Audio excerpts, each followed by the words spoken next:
you $600 instead of I sent you $1,300. So may natira pa akong pera sa kanya. Tsaka na yung i-send yung natitira pag may visa na ako. Eh sana gusto ng pang visa. Pero Dax, Sige, interview niyo ako. may tanong ako Dax. Ilan na yung mga yung nasayang mo na pira sa talpak? Yung Mga napanalunan magkano? ko, kung i-compute ko lahat ng napanalunan ko. Actually, honestly, first timer lang ako dito. Nakapanalo ako ng 20,000. Ito, 20? 20,000. Pero mas marami yung talo kaysa sa panalo. Pero sa loob yun ng kalahating buwan. Ito. Ugali. Pero sa isang beses, bro. Yung 20,000, nakadali pa ng 10,000 galing sa pera ko sarili. Yung savings ko. Wala na akong pera. Hanggang pinadalhan ako ng kalahati ng $600 ng ate ko, naging 30,000. Pinadala ko sa pamilya ko una, pinadala ko sa anak ko, tapos binili ko ng mga pinabayad ko sa mga utang-utang ko, sa mga kailangan ko, vitamins, pagkain. At saka hanggang sa humantong sa natalo yung 17,000 ko mahigit. 17. 17,700. Kaya naisip ko sa sarili ko, mahirap nang habulin yung talo.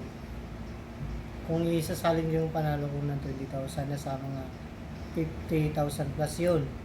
So, Yung galing sa sarili kong pera, nasa mga 30,000 yun. Hindi yun sariling pera ko galing yun sa ate ko. Kapal-kapal ng mukha ko. Kung nung natalo ako ng mga 17,000, kung may baril lang ako, binaril ko na sarili ko, sabihin ko sarili ko, tanga-tanga ko, ang gugu-gugu ko, ang bubu-bubu ko, ang gago-gago ko. pero Dax, di ba natalo ka ng 5,000 sabi ko na tigil mo na yan. Tapos sabi ko, isipin mo na lang yan, yung donation mo na lang para hindi ka na mag-isip ba. Pero Hindi. inisip mo na Bro, magka... yung 5,000 mo, malaki na yun. Okay. Yung dahilan ng pagkatalo ko ng 17,000, 2,000 lang yun. Yun yung nagasto ko, yung pumunta ako, bumahay ako sa UN, saka pumunta ako ng NBI. Yun yung nagasto ko, kumain ako, bumili ako ng battery ng relo ko. Yun yung gusto kong bawiin. Binawi ko sa talpakan. Yun yung dahilan. So 17,000 pro yung 17,000.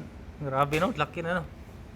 Pero mahabol, mabawi mo yung 7,000 din na. So tingin ko hindi na kasi pag nananalo ako ng mga 2,000, yung posta ko nagiging 150 pesos na lang. 200. Sino ba makababawi naman?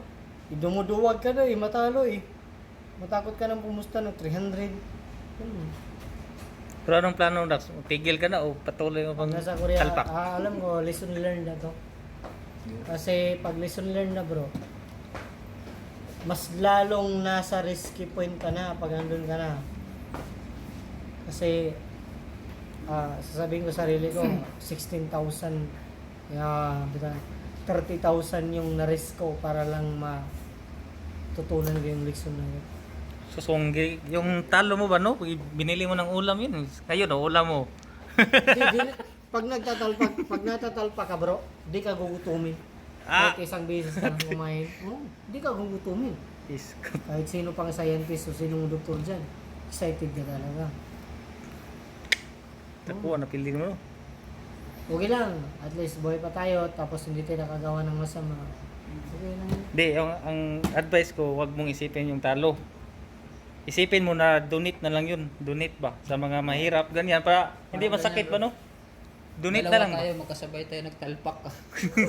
Isa rin to, humabol rin to. Pero tumigil ako. Pero sa kanya, Tumigil ako, hindi ko na pinapatuloy. maliit. Sa iyo, malaki. Nakita ko na Paano pag may 100,000 ako nun, tapos tumaya ako.